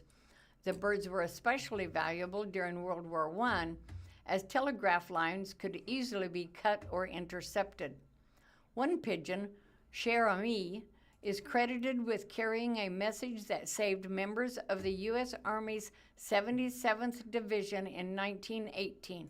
However, as new forms of communication emerged, pigeons became increasingly obsolete.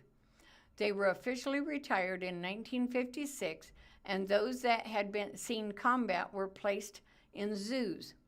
In 1957, the remaining 1,018 pigeons were sold to eager customers. More on this date in 2021. 2021, the Suez Canal, one of the world's most heavily used shipping lanes, was blocked after a mega freighter ran aground. It took 6 days to move the vessel. In 2001, although designed for only 5 years of service, the Soviet-Russian space station Mir ended 15 years in orbit when it re-entered the Earth's atmosphere, falling into the South Pacific. 1998, James Cameron's epic drama Titanic won 11 Academy Awards. And in 1983, in a nationwide television address, U.S. President Ronald Reagan announced the Strategic Defense Initiative, popularly known as Star Wars, a proposed strategic defense system against potential nuclear attacks. In 1976, the International Covenant on Civil and Political Rights entered into force, incorporating almost all the international human rights proclaimed in the Universal Declaration of Human Rights in 1948. The German Reichstag, dominated by the Nazi Party and the German National People's Party, voted to pass the Enabling Act, therefore assuring Nazi primacy in a process that began with the Reichstag fire about a month prior. In 1908, Joan Crawford was born. And in 1857, an American inventor, Elisha Otis, we've all seen that name, Otis, installed the first commercial elevator in a department store in New York City. In 1806, having completed the first U.S. overland expedition to the Pacific coast, explorers Meriwether Lewis and William Clark began their return to St. Louis, Missouri, where their journey had begun in May of 1804. And in 1775, today, Patrick Henry, a major figure in the American Revolution, delivered the well-known speech featuring the phrase, "Give me liberty or give me death," at the Second Virginia Convention at St. John's Church in Richmond. We have a new restaurant coming to Springfield called Tie and Timber.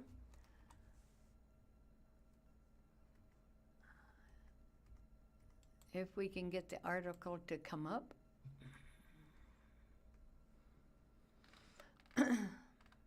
Expansion work for one of Springfield Brewery is nearly complete in the Roundtree neighborhood. This isn't new, it's an expansion.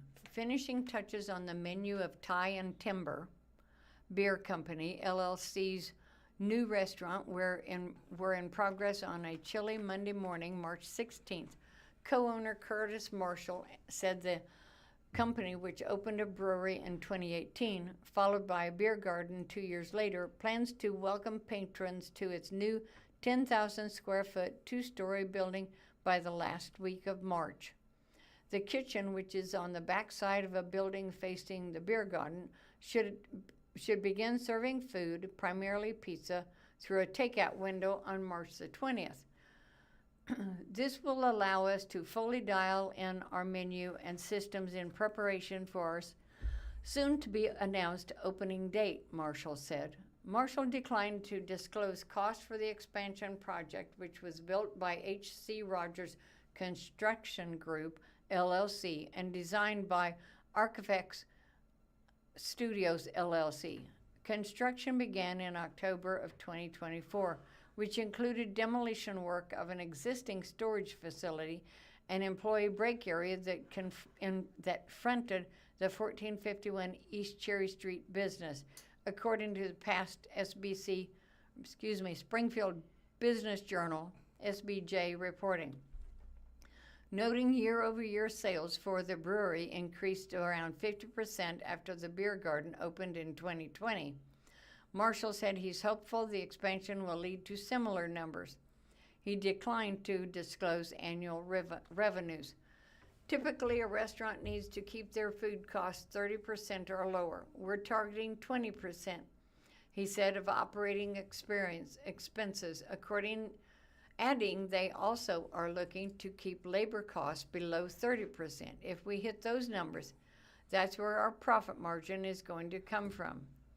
Marshall said the company wanted to add a food element that would stand the test of time and complement beers on tap. Ideally, we wanted to do something that expanded our guest experience, Marshall said. He added, we're playing the long game with this project, and we are very bullish on Springfield.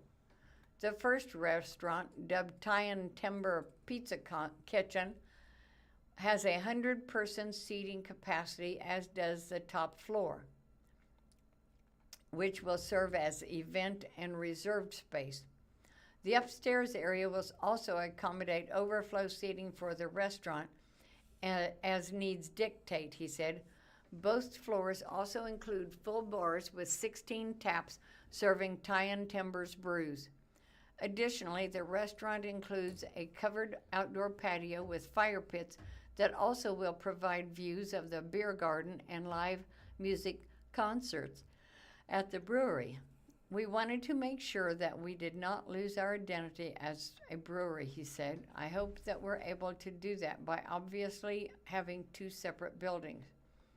Italian Timber ranked number 5 in SBJ's list in the area's largest breweries, producing 602 barrels of beer in 2024, a 4% year-over-year dip.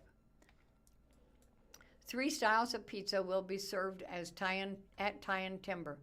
Tavern style, which is thin and crispy, a traditional round pizza with a light crust, and a Detroit style, a light and airy deep dish option, which includes caramelized cheese edges, sauce on the top. Specialized pizza and build-your-own varieties will also be offered, said Jennifer Marshall, who co-owns Italian Timber with husband Curtis and is currently hands-on in the kitchen as she was in the brewery upon its opening 8 years ago. Pizza prices will likely range around $13 to $20, Curtis said. However, the menu is not only for pizzas, as smash burgers, chicken fingers, a chicken sandwich, and salads also will be sold, along with a chocolate chip cookie made from cacao nibs from Askinosie Chocolate LLC. It's a streamlined menu, he said. The idea is to really dial it in and get it up to par with where we believe our beer is at. Jennifer said all menu items are made in-house, which includes fermenting their pizza dough. The fermentation part I already knew and understood because of the brewing, she said. So I would say the dough and beer are very similar when it comes to understanding fermentation and timelines, time and temperature, and all the stuff I geek on. But she admitted there's been more of a learning curve for her in the restaurant versus brewing beer. There's a lot of moving parts in the kitchen. I know that there's a lot of moving parts in brewing, but I don't think there's as much here, she said, noting she's working to develop 11 specialty pizzas. We probably won't open with all 11, but I'm working on them so we have them in rotation. Right now, my favorite is probably our barbecue chicken. Barbecue sauce is made with our beer. Jennifer said she's been experimenting with the dough to understand how fermentation impacts it over periods of time. I spend a lot of time, and we spent a lot of time crafting our beers, using quality ingredients, and really being kind of particular about the process and what we're putting in the beer. I went to bring that as well to the pizza. While Curtis said many restaurants are interested in optimizing table turnover, a rate at which a table is occupied by new sets of guests during a meal service, that's not the goal at Tie and Timber. We're more of an entertainment gathering place. We want to have a space where people could feel they could hang out for a bit, maybe even be here a few hours, have an appetizer, a few beers, and then have dinner after that. Curtis describes the look of the new building as very eclectic, noting Tie and Timber and Archifacts collaborated with Davis Inc. Ltd., a California-based interior design firm. Local artists also contributed to the building, as Nick Willett has one of the design pieces inside, while Meg Wagler painted a huge outdoor mural that wraps around two sides of the structure. There's a lot of detail around here, Curtis said. The goal is to, every time you come, see something you didn't see before. Although outside food won't be allowed in the new restaurant space, it will still be permitted in the brewery and beer garden as usual. We went back and forth on it for a while because there's a certain set of liability in having outside food in, Curtis said, but after doing some research and talking with some people who are smarter than I am, I think it makes sense to keep things as is. We've really built a culture here where people want to take advantage of that, especially bringing food from home. As the campus footprint expanded, so too did the staff. Tie and Timber typically has 10 to 13 employees in the spring, he said, but it has grown to 23 to accommodate the restaurant and add additional space. While there was a temporary loss of some of the brewery's on-site parking during construction, it has since returned, noting parking is a challenge for any business in the Roundtree neighborhood. Curtis estimated there are dozens of available parking spots along the street within a 2-block radius. One side effect of the urban infill is parking on the street, he said, adding customers for years have also walked, biked, and then ride-hailing services to get to Tie and Timber. Our intention was to build a space that is worth walking a block or two. We do know that we have 8 years of experience here, and we have several large events every year, which has hundreds of people come through here at one time. They will find a way to get here. Will they find a way to get here every weekend? Time will tell. We're betting they will. And this article was submitted to Springfield Business Journal by Mike Cullinan, reporter. Ancient skeleton sitting upright found at French school. Researchers in France made a chilling discovery earlier this year, finding skeletons buried in a seated position during an excavation at a school. According to March 18th news released by French National Institute for Preventative Agricultural Research, 5 skeletons were found in January 2025 at the Josephine Baker School in Dijon, about 198 miles from Paris. Photos of the skeletons show them sitting up on their buttocks with their heads down and their legs crossed. Scientists believe the skeletons could date back to the Second Iron Age. It is believed the skeletons came from the Gallic burials. At least 5 of them bear unhealed marks of violence, including cuts on the humerus, which are indicative to the intentional killings. According to the news release, one of the skeletons had a blunt force injuries to the skull from a sharp object, but it's not known what weapon could have caused these injuries. These structures are generally well preserved despite significant erosion that has caused the displacement or even destruction of the less deeply buried bones.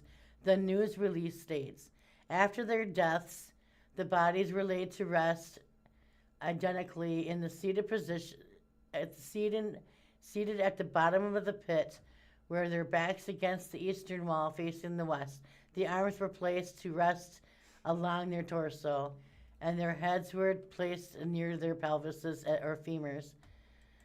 No personal belongings with them were found, and with the remains, except for a black stone armband dated between 3 and 2 BCE, which helped scientists link the remains to the Gaelic period, according to the news release. Additionally, scientists uncovered a necropolis of children, also dating from the Gallico-Roman period, and this continues remains extending to the modern era. The burial site includes 20 babies who are likely died before the first birthday and dates back to the 21st century AD. According to the news release, the boundaries of the necropolis are not clearly identified, scientists said, noting the modern planting pits, ditches, and agricultural work have obliterated several tombs. The skeletons are one many finds made by the city in recent years. The 2024 scientists discovered 13 gulls buried sitting upright. The skeleton population was exclusively of men in good health, aged between 40 and 60 years, according to the news release. These bodies are marked by physical activity and good detention, the release states. Other examples of people being buried in seated positions date to the Mesolithic period onwards throughout the prehistoric period. Through the burials are rare. Though the burials are rare, the French organization is not sure why the dead were buried this way. The Gauls were Celtic tribe that were settled in the northwestern corner of present-day France, according to history. Michelle D. Ray is a trending news reporter at the USA Today. And this out of Marshfield, the Marshfield Mail. Article was out of last week, and Marshfield Mail is a weekly publication. The Marshfield Lady Jays danced to the Final Four. The gym in Lebanon had that playoff buzz Friday night. You could feel it before tip-off. Two good teams, a trip to the Final Four on the line. The Marshfield Lady Jays didn't panic when things got a little messy early. They just kept playing. Elias Catholic grabbed the first spark. A Lady J turnover led to a quick bucket, and Sophia Doolittle knocked down a jumper to get the Lady Crusaders going. For a moment, it looked like Elias might control the pace. Late in the first quarter, Peyton Ward stepped up and buried a three-pointer, the kind that quiets the other bench and gets your teammates clapping. Not long after, Tilly Greenfield jumped a passing lane for a steal. She pushed the ball ahead and slipped a pass inside to Quinn Aldridge for the easy finish. Just like that, the Lady Jays had their rhythm. Ward wasn't done either. She knocked down another three later as Marshfield kept building the lead. The defense tightened up too. Elias struggled to get clean looks as the game wore on. By the fourth quarter, Marshfield was in control. When the final buzzer sounded, the Lady Jays walked away with a 54-36 win and a spot in the Final Four. Marshfield will face 10th-ranked Mary Institute and St. Louis Country Day School in the Missouri Class 5 semifinals. The game is set for 8 p.m. Wednesday, March 18th at Mizzou Arena, and I am sorry we do not have the results for that. Also in the Marshfield Mail, Marshfield police serving it up at the senior center. There's a certain kind of event in town that doesn't make a lot of noise but leaves a pretty big impression. That's what happened again recently when the officers from the Marshfield Police Department spent time serving lunch and visiting with seniors at the Marshfield Senior Center in Marshfield. According to Police Chief Doug Fannin, the gathering has quietly become one of the department's favorite traditions, and it all started a few years ago during a different kind of visit. 3 or 4 years ago, we were going around talking about law enforcement tax, Fannin said. We went to a lot of places in town. Everyone was friendly, but when we went to the senior center, it was different. The chief said many of the seniors there already knew police officers personally. Police had helped them with small things over the years, sometimes things that had nothing to do with crime. We have helped people open jars so they could cook breakfast, he said with a laugh. We've helped with electrical problems or other little things, but what stuck with the officers was the warm welcome they received that day. People wanted to hug you. They were telling you they love you, Fannin said. You could really tell they cared about law enforcement. After the tax measure passed, the department decided they didn't want to forget the support they'd received.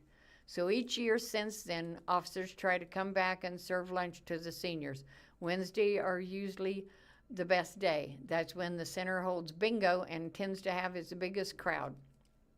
And the welcome hasn't changed. The minute you walk in the door, you're getting hugs. It's like going to your grandma and grandpa's house.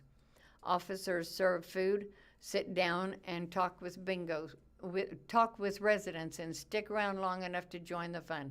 This year, they even got invited to play bingo. Something else happened during the visit that caught the chefs by surprise. One of the seniors suggested collecting donations for a local deputy who had been shot. The officers hadn't come looking for donations. In fact, Fannin said the goal of the event is simple. We just want to serve them, no strings attached. Still, the seniors insisted, and many of them gave what they could. That meant a lot. A lot of those folks are living on Social Security and very limited income. When people give out of that, it's pretty amazing. Fannin later contacted Webster County Sheriff Roy Cole to let him know about the donation. The sheriff, he said, was deeply appreciative. For the police department, the day also carries a different kind of meeting. In nearly 2 decades as chief, Fannin said there are only a couple of events where the entire department consistently shows up together. One is the annual Shop with a Cop program at Christmas. The other is visiting seniors. Officers often arrive early, chatting and joking before heading over. It's a noticeable change from the usual mood at the station. When we're getting ready for search warrants or serious calls, everyone is focused and quiet, Fannin said. But when we're going to seize the seniors, the whole building feels different. He said moments like that give officers a chance to drop the tough exterior when the job sometimes require. When you're going on dangerous calls, you've got to carry yourself in a certain way. But when you go there, you can just be yourself. That might mean laughing, swapping stories, or accepting a hug from someone who reminds you of your grandparents. And judging from the smiles on both sides of the room, it might mean that visit means just as much to the officers as it does to the seniors. Also, finally from Marshfield Mail, just an update on the cattle fraud scheme out of there. A man from Stratford who federal agents say was tied to the national cattle fraud case has been arrested.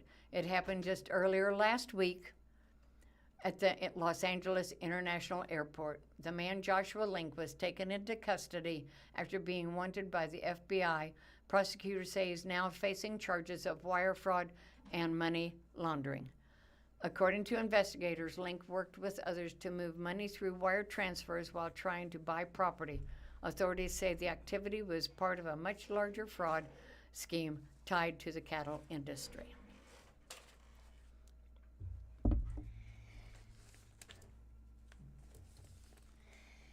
Thank you for listening to the Blind Community Thrift Store radio reading service. Tune in every week, Monday through Friday, on the Blind Community Thrift Store YouTube channel at 10 a.m. for more up-to-date news from Springfield News-Leader, Springfield Daily Citizen, Springfield Business Journal, and 417 Magazine. Listen after we are live on the Auto Reader Network at www.reader.com All broadcasts are played over KSMNMU's subcarrier airwaves at 67 kilohertz on 91.1 from 3 p.m. to 5 p.m., Monday through Friday. Contact Auto Reader Network for more information on receiving the prepaid programmed radio. The time is 12 p.m. Perfect.